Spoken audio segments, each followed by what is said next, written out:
Hi friends, അപ്പോൾ നമ്മൾ സംസാരിക്കാൻ പോകുന്നത് ഇന്നലെ വിഷു ചിത്രങ്ങളായിട്ട് 4 സിനിമയാണ് കേരളത്തിൽ റിലീസായത്.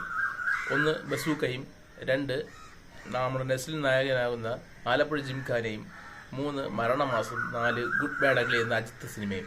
അപ്പം ഈ 4 സിനിമകളിൽ ഏറ്റവും കൂടുതൽ പ്രേക്ഷക സ്വീകാര്യത കിട്ടിയത് ഏത് സിനിമയ്ക്കാണ്, ഏറ്റവും കൂടുതൽ കളക്ഷൻ ഇന്നലെ നേടാൻ സാധിച്ചത് ഏത് സിനിമയ്ക്കാണെന്നാണ് നമ്മളിന്ന് നോക്കാൻ പോകുന്നത്. ഇപ്പം ഇയർലി എസ്റ്റിമേറ്റ് എന്ന് പറഞ്ഞ് ഒരു കണക്ക് വെളി വന്നിട്ടുണ്ട്.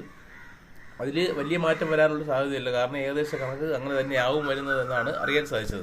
അപ്പം നമുക്ക് നോക്കുകയാണെങ്കിൽ ഇതിനകത്ത് ഏറ്റവും അവസാനത്തെ കളക്ഷനായിട്ട് വരുന്നത്, അതായത് ഏറ്റവും കുറവ് കളക്ഷൻ ലഭിച്ചത് ഈ 4 ചിത്രങ്ങളിൽ ലഭിച്ചത് അജിത്തിൻ്റെ നമ്മുടെ ഗുഡ് ബാഡ് അഗ്ലിയാണ്. ഗുഡ് ബാഡ് അഗ്ലിക്ക് 75 ലക്ഷം രൂപയാണ് കേരളത്തിൽ നിന്നും ആദ്യ ദിനം നേടാൻ കഴിഞ്ഞത്.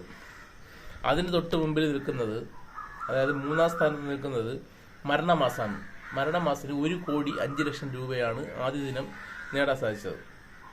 അതിന് മുകളിൽ ആലപ്പുഴ ജിംഖാനയാണ്. ആലപ്പുഴ ജിംഖാനയ്ക്ക് 2,65,00,000 രൂപയാണ് ആദ്യ ദിനം നേടാൻ സാധിച്ചത്. അതൊരു വലിയ കളക്ഷനാണ്, കാരണം ഈ 4 സിനിമകളൊരു ക്രാഷ് വെച്ചിട്ട് 2,65,00,000 രൂപ നസ്ലിൻ്റെ സിനിമയ്ക്ക് നേടാൻ സാധിച്ചെന്ന് പറയുമ്പോൾ നസ്ലിൻ്റെ മാർക്കറ്റിംഗ്, നസ്ലിൻ്റെ ബോക്സ് ഓഫീസ് പവറുമാണ് ഈ സിനിമ ഇതിലൂടെ ഈ 2,65,00,000 രൂപയോട് വെളിവരുന്നത്. കാരണം ഈ 4 സിനിമ എന്ന് പറയുന്നത് ഏറ്റവും ടോപ്പ് മോസ്റ്റ് നിൽക്കുന്ന ആക്ടേഴ്സിൻ്റെ സിനിമയാണ്. കാരണം മമ്മൂട്ടി സിനിമ, അജിത്ത് സിനിമ, പിന്നെ നമ്മുടെ ജനപ്രിയ നായകനായിട്ടുള്ള ബേസിൽ ജോസഫിൻ്റെ സിനിമ, ഈ 3 സിനിമകളുടെ മത്സരിച്ച് 2,65,00,000 രൂപയാണ് നസ്ലിൻ്റെ സിനിമയ്ക്ക് നേടാൻ സാധിച്ചത്. പിന്നെ 1-ാം സ്ഥാനം നിൽക്കുന്ന ബസൂക്കയാണ് 3,30,00,000 രൂപ. വലിയ വ്യത്യാസമൊന്നുമില്ല, 2,65,00,000 രൂപയും ഇതൊന്നും തമ്മിൽ വലിയ വ്യത്യാസമില്ല, അത്രയാണ്. അപ്പം ആദ്യ ദിന കളക്ഷനായിട്ട് വന്നിരിക്കുന്നത് ഇത് ആദ്യ ദിന കളക്ഷൻ മാത്രമാണ്. 2-ാം ദിനം തൊട്ട് ഇത് മാറി പറയാനുള്ള സാധ്യതയുണ്ട്. 2-ാം ദിനം തൊട്ട് ഇത് ഞാൻ ഇന്നലെ പറഞ്ഞിരുന്നു, ഇതിങ്ങനെ തന്നെയായിരിക്കും ആദ്യ ദിവസത്തെ കളക്ഷൻ വരുന്നതെന്ന്. കാരണം ഞാൻ ഈ സ്ഥാനങ്ങൾ വരെ കറക്റ്റ് പറഞ്ഞിട്ടുണ്ടായിരുന്നു. ആദ്യം ബസൂക്ക, 2-ാമത് ആലപ്പുഴ ജിംഖാന, 3-ാമത് മരണമാസം, 4-ാമത് ഗുഡ് ബാഡ് അഗ്ലി, അങ്ങനെ തന്നെ കളക്ഷൻ വന്നിരിക്കുകയാണ്. എന്നാൽ ഇനി തൊട്ട് മാറാനുള്ള സാധ്യതയുണ്ട്. ഇനി തൊട്ട് മാറാനെന്ന് വെച്ച് കഴിഞ്ഞാൽ നമ്മുടെ മരണമാസത്തിൽ കൂടുതൽ കളക്ഷൻ നേടാനുള്ള സാധ്യതയുണ്ട്. അത് കഴിഞ്ഞ് ആലപ്പുഴ ജിംഖാനയ്ക്ക് കൂടുതൽ കളക്ഷൻ നേടാനുള്ള സാധ്യതയുണ്ട്. കുറയാൻ പോകുന്നത് ബസൂക്കയ്ക്കും ഗുഡ് ബാഡ് അഗ്ലിക്കും ആണെന്നുള്ള കാര്യം യാതൊരു സംശയവുമില്ലാതെ ഉറപ്പിച്ച് പറയാൻ സാധിക്കും.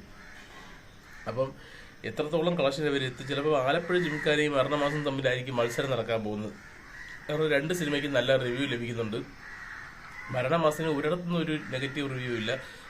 ആലപ്പുഴ ജിംഖാനയ്ക്കാണെങ്കിൽ നല്ലൊരു കഥയില്ല, സിറ്റുവേഷൻ അനുസരിച്ച് ഡെവലപ്പായി പോകുന്ന ഒരു സ്റ്റോറി ആയിട്ടാണ് അതിനകത്ത് വന്നിരിക്കുന്നത്. അത് മാത്രമാണ് എൻ്റെ നെഗറ്റീവായിട്ട് പറയുന്നത്. പക്ഷെ അത് ആ ഒരു നെഗറ്റീവ് ആൾക്കാർ സ്വീകരിക്കുമെന്ന് അറിഞ്ഞുള്ളൂ. കാരണം നസ്ലിൻ്റെ പടം ചെറിയ സിറ്റുവേഷൻ കോമഡീസ് ഉണ്ട്, ആക്ഷൻ ഉണ്ട് എന്നൊക്കെ പറയുമ്പോഴത്തേക്ക് ആക്ഷൻ പടങ്ങൾ ഇഷ്ടപ്പെടുന്നവർ ചിലപ്പം നസ്ലിൻ്റെ പടം കാണാനുള്ള സാധ്യതയുണ്ട്. കോമഡി ഇഷ്ടപ്പെടുന്നവർ നമ്മുടെ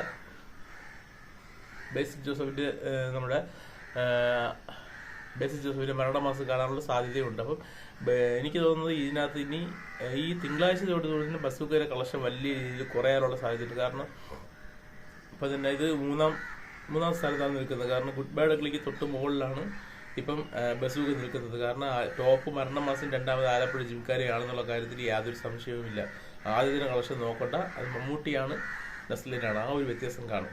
പടത്തിൻ്റെ റിപ്പോർട്ട് വന്നിരിക്കുന്നത് ഇങ്ങനെയാണ്. നമ്മളത് ഒരു പക്ഷാപാതം കാണിക്കാൻ പാടില്ല. സിനിമയിലെ വാർത്ത ചെയ്യുമ്പോൾ നമ്മൾ യഥാർത്ഥ റിപ്പോർട്ട് വേണം കൊടുക്കാൻ. അതിനകത്ത് ഫാൻസും ഇതൊന്നും നമ്മൾ നോക്കാൻ പാടില്ല എന്നുള്ളൊരു കാര്യം എൻ്റെ മനസ്സിലുണ്ട്. അപ്പോൾ അതുകൊണ്ട് തന്നെയാണ് ഞാൻ ഈ വീഡിയോ ചെയ്തത്. നന്ദി, നമസ്കാരം.